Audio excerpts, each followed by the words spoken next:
नमस्कार दोस्तों, मेरा नाम है अर्पित और आज के इस वीडियो के अंदर हम फ्लेमिंगो के चैप्टर 7 दी इंटरव्यू को पढ़ने वाले हैं। तो दोस्तों हम देखते रहिए इस वीडियो को और इस वीडियो के अंदर हम बहुत कमाल क्वेश्चंस को भी यहाँ पर सॉल्व करने वाले हैं जिनकी एग्जाम में आने की प्रोबेबिलिटी बहुत ही ज़्यादा है।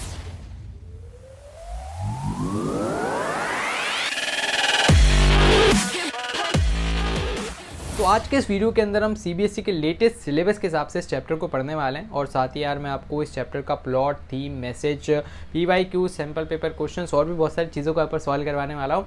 तो आप देखते रहे इस वीडियो को और इस कंप्लीट लेक्चर के नोट्स भी आपको डिस्क्रिप्शन में मिल जाएंगे, तो वहाँ से आप उसको डाउनलोड कर लीजिएगा। तो आइए स्टार्ट करते हैं हमारे इस वीडियो को। तो आइए अब हम कंटिन्यू करते हैं अपने मिशन 100 को। लेटेस्ट सीबीएसई के सिलेबस के हिसाब से हम यहाँ पर आगे बढ़ रहे हैं। तो ये है चैप्टर 7 इंटरव्यू और इस चैप्टर के अंदर हम इन सारी बातों को यहाँ पर देखने वाले हैं। तो सबसे पहले हम देख लेते हैं कि किसने इस चैप्टर को लिखा है। तो इस चैप्टर को लिखा गया है क्रिस्टोफर सिल्वेस्टर के द्वारा और इनका जन्म 1959 में लंदन में हुआ था। बहुत ही फेमस ये ऑथर हैं और फ्रीलांसिंग का भी ये काम करते हैं ना। फ्रीलांसिंग मतलब किसी एक पर्टिकुलर व्यक्ति से एसोसिएटेड नहीं है, जिससे इनकी मर्जी होती है उससे एसोसिएट हो जाते हैं। देन उन्होंने बहुत ही फेमस पब्लिकेशंस को भी यहाँ पर लिखा हुआ है। ये एडिटर हैं the penguin book of interviews के, जहाँ से ये जो कंप्लीट आपका इंटरव्यू वाला चैप्टर है इसको लिया गया है। देन न्यूज़पेपर का जो ओबिटरी वाला सेक्शन रहता है, शोक संदेश वाला सेक्शन, उसमें भी इन्होंने काम किया है। तो ये जो इंटरव्यू वाला चैप्टर है बेसिकली ये 2 पार्ट्स में डिवाइडेड है। पहला पार्ट जो आपकी किताब में दे रखा है उसमें डिफरेंट फेमस लोगों के क्या व्यूज़ होते हैं इंटरव्यू पे वो बताया गया है, जबकि जो सेकंड पार्ट है उसमें एक एक्चुअल इंटरव्यू है अम्बर्टो इको नाम के एक व्यक्ति का। तो ये जो कंप्लीट चैप्टर है इसको लिया गया है पेंगुइन बुक ऑफ इंटरव्यूज़, जिसको लिखा है क्रिस्टोफर सिल्वेस्टर ने, और उसी में से एक एग्जर्ट है ना, एक छोटा सा टुकड़ा उठाया गया है। In this he talks about various opinions of celebrities, क्या उनके ओपिनियंस है रिगार्डिंग द इंटरव्यू, और जैसा मैंने आपको बताया उसके मेरिट्स एंड डीमेरिट्स यहाँ पर बताए जाएंगे। एंड देन सेकंड पार्ट के अंदर एक बहुत ही फेमस राइटर है अम्बर्टो इको, उनका इंटरव्यू हमें देखने को मिलेगा। कुछ इंपॉर्टेंट शब्दों को हम देख लेते हैं जो कि आपके एग्जाम में आपके बहुत ज़्यादा काम में आने वाले हैं। पहला एक्स्ट्रावेगेंट मतलब होता है बहुत ही एलॉबरेट या एक्सेसिव। सेकंड होता है डेस्पाइस, डेस्पाइस मतलब होता है डिसलाइक। थर्ड होता है अनवारंटेड, अनवारंटेड का मतलब कुछ ऐसी चीज़ जो कि जस्टिफाइड ना हो। इंट्रूजन, इंट्रूजन मतलब होता है इंटरवेंशन करना ना, किसी भी चीज़ में दखल अंदाजी करना। देन प्रिमिटिव, प्रिमिटिव का मतलब होता है बहुत पुराना, ओल्डन या एंशेंट। नेक्स्ट है लायोनाइज, लायोनाइज का मतलब होता है बहुत ज़्यादा पब्लिक अटेंशन मिलना, है ना। जैसे विराट कोहली ने जैसे ही मस्त रन मारे इंडिया पाकिस्तान मैच में, उसको लायोनाइज किया गया, बहुत ज़्यादा पब्लिक अटेंशन उनको मिला। रेपल, रेपल का मतलब क्या होता है, फोर्स बैक हो जाना। परसिस्टेंट, इसका मतलब होता है कंटिन्यूस। पिटिशनर, पिटिशनर का मतलब होता है a person who ask for something, है ना। तो जनरली पिटिशंस दी जाती है ना हायर अथॉरिटीज़ को कि यार आपको ये काम करवाना है हमारी यूनिवर्सिटी का। देन अम्यूज़मेंट, अम्यूज़मेंट का मतलब होता है एन्जॉयमेंट या इंटरटेनमेंट, है ना, जैसे अम्यूज़मेंट पार्क्स होते हैं। नेक्स्ट हमारे पास है कंडेमेट्री, इसका मतलब होता है एक्सप्रेस करना है स्ट्रॉन्ग डिसअप्रूवल। रेग्ड, रेग्ड का मतलब होता है सीवियरली किसी चीज़ में डैमेज हो जाना, जैसे एक्सीडेंट के बाद सीवियर डैमेजेस होते हैं। असॉल्ट करना मतलब फिजिकल अटैक करना, जैसे आपको यहाँ पर इमेज में दिख रहा है। वाइल मतलब बहुत ही अनप्लेजेंट एक्सपीरियंस। परपरेटेड मतलब होता है कमिटेड या किसी भी चीज़ को एकदम, है ना, उसमें जुटे हुए रहना। देन कंप्लीट समरी को हम देख लेते हैं। तो यहाँ पर ये जो लेसन है इसकी स्टार्टिंग होती है by the introduction of interview as a commonplace. ठीक है, बताया गया है कि इंटरव्यू क्या होता है। इंटरव्यू बेसिकली एक कॉमन प्लेस है जर्नलिज्म में और इसको इन्वेंट किया गया है 130 साल पहले, है ना, मतलब आज से करीब 130-140 साल पहले इंटरव्यू नाम की जो बीमारी है वो इस दुनिया में आई थी। Now according to the author it is not very surprising that people के बहुत ही डिस्टिंक्ट ओपिनियंस हैं about the uses of interview, है ना, लोगों के अपने अपने ओपिनियन हैं। कुछ लोगों को लगता है कि it is the highest form whereas people can't stand being interview, ना, तो कुछ को तो लगता है भाई ये तो मस्ट है, ये तो बहुत इंपॉर्टेंट है, और कुछ को लगता है कि अरे यार ये इंटरव्यू हटाओ भाई साहब, ये नहीं चाहिए हमें। An interview leaves a lasting impression, and according to an old saying, when perceptions are made about a certain person, the original identity of his soul gets stolen. तो यहाँ पर बताया गया है कि यार एक बहुत ही पुरानी कहावत है कि यार जब किसी भी व्यक्ति के बारे में परसेप्शंस बनाए जाते हैं तो उसकी ओरिजिनल आइडेंटिटी ही खो जाती है। जैसे इसका मैं आपको एक एग्जाम्पल देता हूँ। विराट कोहली, है ना, बताया जाता है भाई बहुत ज़्यादा एग्रेसिव है वो। अब यार सभी ने क्या उसके लिए एक इम्प्रेशन बना लिया कि बहुत एग्रेसिव है, तो ऐसे ही महेंद्र सिंह धोनी, उनके लिए क्या एग्रेशन क्या बना लिया गया है कि यार परसेप्शन है कि ये बहुत ही कूल है। अब भाई साहब वो बंदा गुस्सा ही नहीं कर सकता है ना, उसकी सोल जो ओरिजिनल सोल है, उसकी ओरिजिनल आइडेंटिटी है, वो कहीं ना कहीं छिप गई है। ठीक है, तो यहाँ पर यही बताया जा रहा है कि ये जो इंटरव्यूज़ होते हैं वो कहीं ना कहीं किसी की ओरिजिनल आइडेंटिटी को स्टोल कर लेते हैं। Then famous celebrities, writers, artist, उन्होंने यहाँ पर क्रिटिसाइज ही किया है इंटरव्यू को, है ना। अब आप यहाँ पर से क्या करना, जो डिफरेंट राइटर्स हैं, जो डिफरेंट यहाँ पर फेमस पर्सनालिटीज़ हैं, उनके क्या व्यूज़ हैं उनको ज़रूर से याद रख लेना ना, एग्जाम में डायरेक्ट पूछा जा सकता है। जैसे सबसे पहले बात हो रही है रुडयार्ड किपलिंग की, बहुत ही फेमस राइटर है ना, आपने सुना होगा जंगल बुक, उसके राइटर है रुडयार्ड किपलिंग। तो एक बार जब इनकी वाइफ से बात हो रही थी, या फिर जब इनकी वाइफ ने एक बार लिखा था अपनी डायरी में कि कैसे उनका यार जो पूरा दिन था वो खराब कर दिया था दो रिपोर्टर्स ने, भाई पीछे घूम घूम के पूरा दिन उनका खराब कर दिया। किपलिंग कंसिडर करते इंटरव्यू एन असॉल्ट। तो किपलिंग के क्या व्यूज थे, तो उनके व्यूज थे कि भाई इंटरव्यू एक प्रकार का असॉल्ट है ना, असॉल्ट मतलब it is like an attack, एक क्राइम है जिसके लिए पनिशमेंट दिया जाना चाहिए। तो ये इनके व्यूज हैं, याद रखना।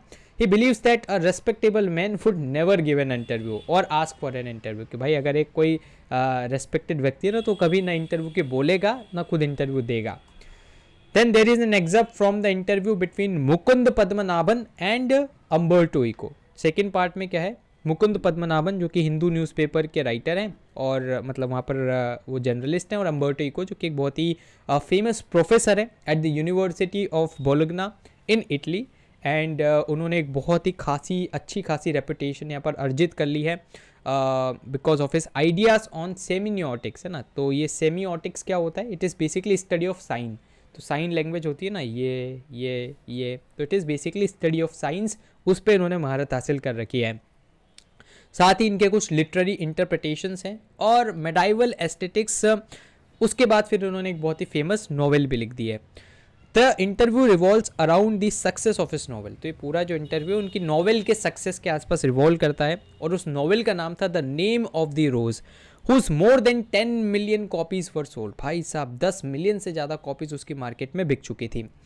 इंटरव्यूअर बिगिन करता है बाय आस्किंग हिम कि कैसे अम्बर्टो इको मैनेज करता है यार इतनी सारी चीज़ों को, है ना। प्रोफेसर भी हो, स्टडी भी करते हो, रिसर्च भी करते हो, लिख भी देते हो।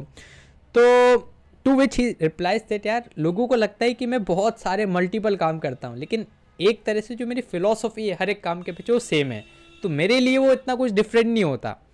Then he further justifies and mention that the books about children talk about peace and non violence which at the end the day reflect his philosophy. कि भले ही मैं बच्चों के लिए लिखता हूँ, बड़ों के लिए लिखता हूँ, बूढ़ों के लिए लिखता हूँ, लेकिन जो एक मेरी फिलोसफी है, basic philosophy about the non violence and peace, वो सेम है। ठीक है, तो इसलिए मेरे लिए एकदम ऐसा कुछ खास डिफरेंस नहीं होता, लेकिन हाँ जो पढ़ने वाले हैं उनको थोड़ा डिफरेंस लग सकता है। अम्बर्टो आइडेंटिफाई करते हैं अपने आप को as an academic scholar who attends academic conferences during the week and writes novel on Sunday. ठीक है भाई, वो बोलता है कि तुम भले ही मुझे एज ए राइटर यहाँ पर पहचानते हो, लेकिन मैं अपने आप को एज एन स्कॉलर देखता हूँ जो कि दिन भर अपना काम, मतलब पूरे वीक में अपना काम करता है। संडे को जो मुझे फ्री टाइम मिलता है उसमें मैं क्या कर लेता हूँ, अपनी नॉवेल्स लिख लेता हूँ।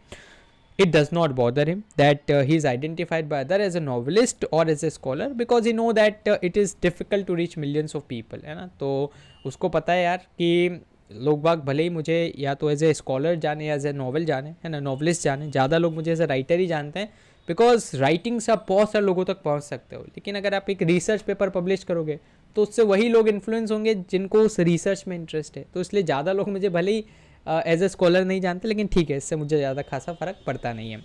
ही believes that there are empty spaces, है ना। तो बताता है कि जैसे यार एक एटम होता है ना, like there are empty spaces in atom and the universe. इस पूरे ब्रह्मांड में भी बहुत सारी एम्प्टी स्पेसेस हैं। इस तरह से हमारे जीवन में भी बहुत सारी एम्प्टी स्पेसेस रहती है, खाली क्षण रहते हैं, और उन खाली क्षणों में हम क्या कर लेते हैं, मतलब वो बताते हैं खुद के बारे में कि उन खाली क्षणों में मैं अपनी हॉबी को परस्यू करता हूँ, मैं राइटिंग कर लेता हूँ। जैसे जब तुम लिफ्ट से ऊपर आ रहे होंगे, मैं तुम्हारा इंतज़ार कर रहा था, तब मैंने एक किताब लिख दी, है ना, मतलब मैंने कुछ अपने आर्टिकल्स लिख दिए। So talking about his novel, वो मेंशन करते हैं that it is not an easy read, it has detective expect to it and along with metaphysic, theology, medieval history. तो बहुत सारे टॉपिक्स हैं जिस नॉवल की तुम मुझसे बात कर रहे हो। Also he believes that the novels had been written 10 years earlier और लेटर। तो बोलता है कि यार देखो टाइम की बहुत इंपॉर्टेंट रहती है।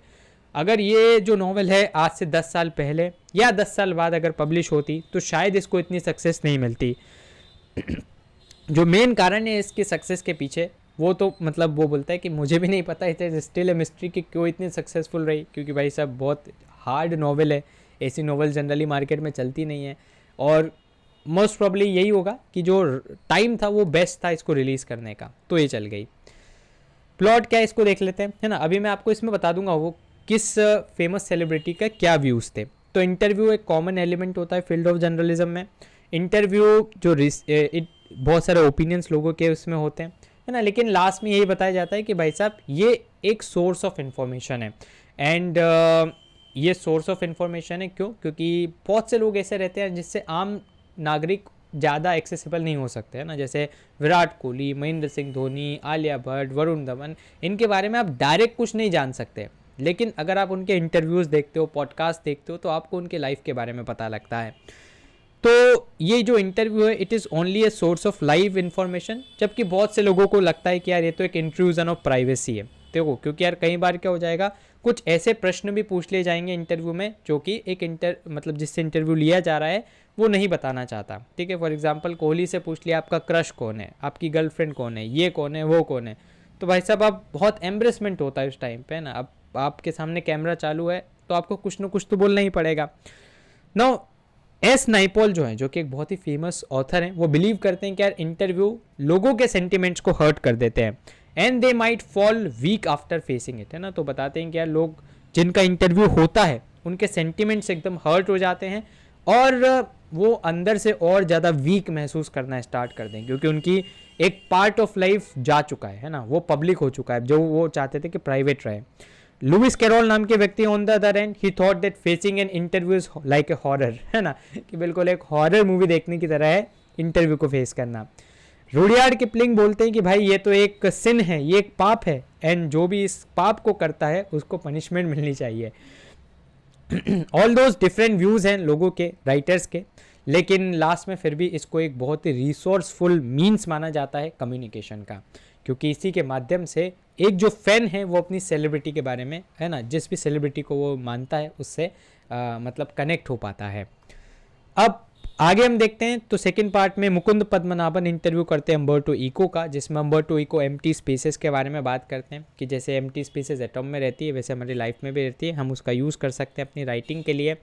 देन वो सेटिस्फाई नहीं था, उसको नॉवलिस्ट कहा जाता है क्योंकि उसको ज़्यादा पसंद था कि मुझे यूनिवर्सिटी प्रोफेसर है, एक स्कॉलर की तरह जाना जाए। उसकी बहुत ही फेमस नॉवेल थी द नेम ऑफ द रोज, और वो बताता है कि यार कैसे ये हिट हुई ये उसको भी नहीं पता है, एक मिस्ट्री है, और मोस्ट प्रॉब्ली इसका एक राइट टाइम था जब ये रिलीज़ हो गई, इसलिए इतनी हिट हो गई। थीम क्या है इसकी, तो इसमें बताया गया है कि कैसे डिफरेंट टेक्निक्स का यूज़ किया जाता है इंटरव्यू में in the field of journalism. Innovative veg यहाँ पर निकाले जाते हैं कि कैसे लोगों को इंटरोगेट किया जाए, कैसे उनसे इंफॉर्मेशन बाहर निकाली जाए। Now with the help of interview बहुत सारे ओपिनियंस, एग्रीमेंट, डिसएग्रीमेंट्स, ये सब भी लाइट में आते हैं। बहुत सारे लोगों को कंफर्टेबल फील होता है इंटरव्यू देते वक्त, जबकि कुछ लोग को बिल्कुल भी अच्छा नहीं लगता, है ना। उनको लगता है कि यार ये तो इंसल्ट है उनकी सेल्फ रेस्पेक्ट का। कैरेक्टर स्केच आपको आ सकता है अम्बर्टो इको का, जो कि एक बहुत ही जेन्युइन एंड ऑनेस्ट राइटर है, और इनको इंटरव्यू किया जाता है मुकुंद पद्मनाभन के द्वारा। देन अम्बर्टो इको अपने आप को एक अकेडमिशियन मानते हैं, नॉवलिस्ट से ज़्यादा, एंड उनकी राइटिंग्स में, है ना, जो फिलॉसफी और इंटरेस्ट है, आइडियाज़ है, वो ऑलमोस्ट सेम ही रहते हैं। जो उनकी एक फेमस नॉवल है उसकी मोर देन 10 मिलियन कॉपीज़, है ना, मतलब 1 करोड़ से भी ज़्यादा उसकी कॉपीज़ बिकी थी। और पूछा जाता है कि भाई कैसे आप इसको इतना फेमस करवा पाए, तो बोलते भाई ये तो मेरे को भी नहीं पता, मे भी राइट टाइम पे रिलीज़ हुई इसलिए फेमस हो गई। प्रोफेसर थे वो यूनिवर्सिटी ऑफ बोल्गना, इटली के अंदर। टाइटल अगर हम देखें द इंटरव्यू, तो यार बहुत ही कमाल का टाइटल है, बिकॉज इसके अंदर इंटरव्यूज़ के पहले प्रोस कॉन्स, मेरिट डिमेरिट बताए गए हैं, और उसके बाद एक एक्चुअल इंटरव्यू भी इसके अंदर बता दिया गया है। तो इसलिए हम बोल सकते हैं कि यार एकदम एप्रोप्रिएट ये टाइटल है। एक छोटी सी अगर मैं आपको समरी बताऊं तो क्रिस्टोफर सिल्वेस्टर ने इस चैप्टर को लिखा है, जिसके अंदर वो 2 पार्ट में इस चैप्टर को डिवाइड करते हैं। पहला पार्ट है जिसमें इंटरव्यूज़ के pros and cons and various writers के क्या क्या व्यूज़ हैं वो बताया जाता है, और दूसरे पार्ट में अम्बर्टो इको का इंटरव्यू यहाँ पर लिया जाता है। सो ये दूसरा पार्ट है ना, जिसके अंदर पूरा अम्बर्टो इको के बारे में बताया जाता है। अब एक छोटा सा अपडेट मैं आपको दे देता हूँ यार। अनअकैडमी के ऊपर एक बहुत ही कमाल धमाल ऑफर आया है, जहाँ पर आपको अप टू 45% का डिस्काउंट मिल सकता है अनअकैडमी प्लस के सब्सक्रिप्शन पे। यहाँ पर आप एकदम स्ट्रक्चर्ड वे में अपनी पढ़ाई को सुनिश्चित कर सकते हैं। और अगर आप इस ऑफ़र का लाभ लेना चाहते हैं तो आप यूज़ कीजिएगा कोड APpedia100, जैसा आपको मैक्सिमम डिस्काउंट यहाँ पर मिल जाएगा। लिंक्स आपको डिस्क्रिप्शन में मिल जाएंगे। बढ़ते हम आगे, कुछ MCQs को देख लेते हैं। कौन है ऑथर? तो ऑथर है अपने पास क्रिस्टोफर सिल्वेस्टर, जिनका जन्म 1959 में हुआ था। VS नाइपॉल का क्या फील था इंटरव्यू के बारे में? तो ही फील वाउंडेड ना, उनको लगता है कि यार ऐसा मुझे घायल कर दिया है इंटरव्यूज़ ने। जबकि आप बताइएगा हॉरर सम किसने कहा था। देन नेक्स्ट है कि what does Naipaul present in his travel books? तो क्या प्रेजेंट करते हैं अपनी ट्रेवल बुक्स के अंदर VS नाइपॉल? ठीक है, तो वो प्रेजेंट करते हैं impression of the country of his ancestor that is India. ठीक है, तो अभी तो वेस्ट इंडीज़ में रहते थे, लेकिन वो बिलोंग करते हैं भारत से, और भारत के क्या इंप्रेशन है उनके वो उसको बताते थे। देन जो एग्जर्ट है इंटरव्यू, उसको लिया गया है कौन से किताब से? तो क्रिस्टोफर सिल्वेस्टर की किताब थी the penguin book of interviews, वहाँ से इसको लिया गया है। What did he present in this book? तो इसमें बताता है वो क्या वेरियस ओपिनियन है सेलिब्रिटीज के रिगार्डिंग द इंटरव्यू। कुछ क्वेश्चन आपके लिए। पहला प्रश्न है कि what was the opinion of VS Naipaul regarding interviews, और एक और है कि अम्बर्टो इको कंफर्टेबल था क्या व्हाइल गिविंग द इंटरव्यू। तो देखो यार, VS नाइपॉल क्रिटिसाइज करता है इस कंप्लीट इंटरव्यू की प्रोसेस को, और उसके अनुसार ये बहुत ही ज़्यादा डी मीनिंग है ना किसी भी पर्सन के लिए। And interview one tends to lose a part of self integrity. देखिए, जैसे मैंने आपको बताया था कि पर्सनल लाइफ का एक पार्ट आप पब्लिक कर देते हो इंटरव्यू के जरिए। ये एक बहुत ही हॉरिफाइंग एक्सपीरियंस है, and people therefore refuse to appear, और इसीलिए बहुत सारे लोग रिफ्यूज़ कर देते हैं इंटरव्यूज़ देना।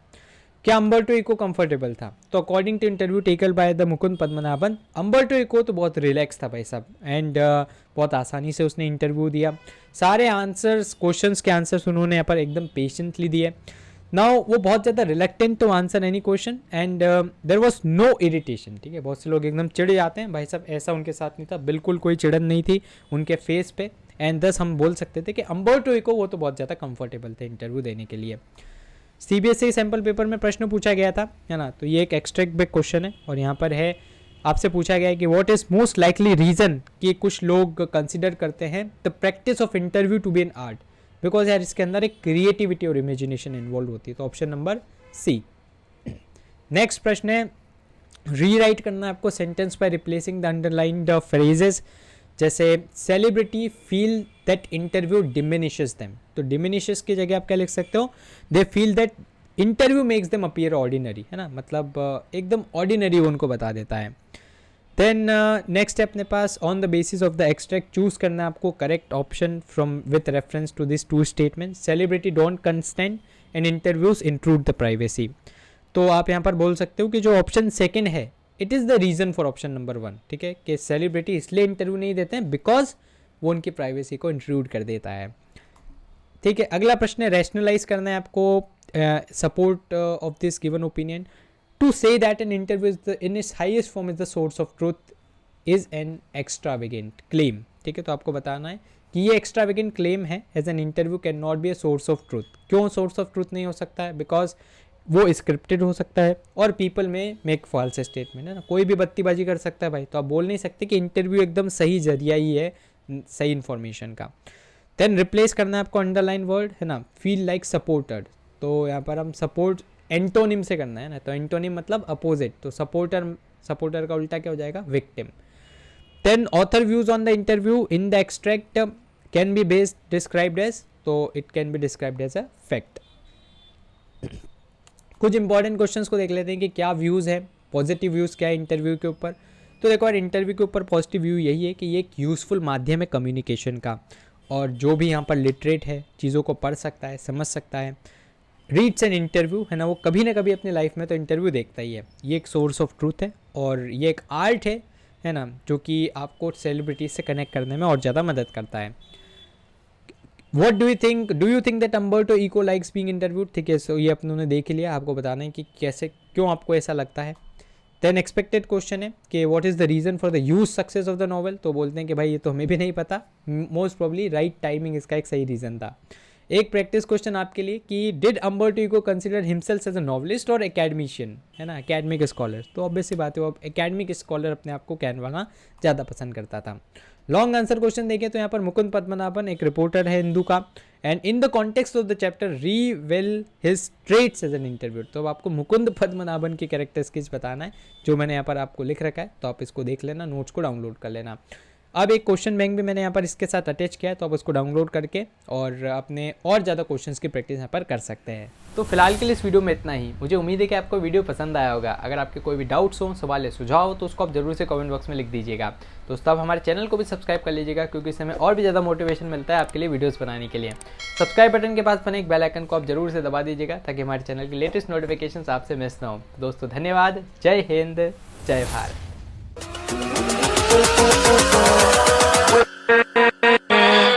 with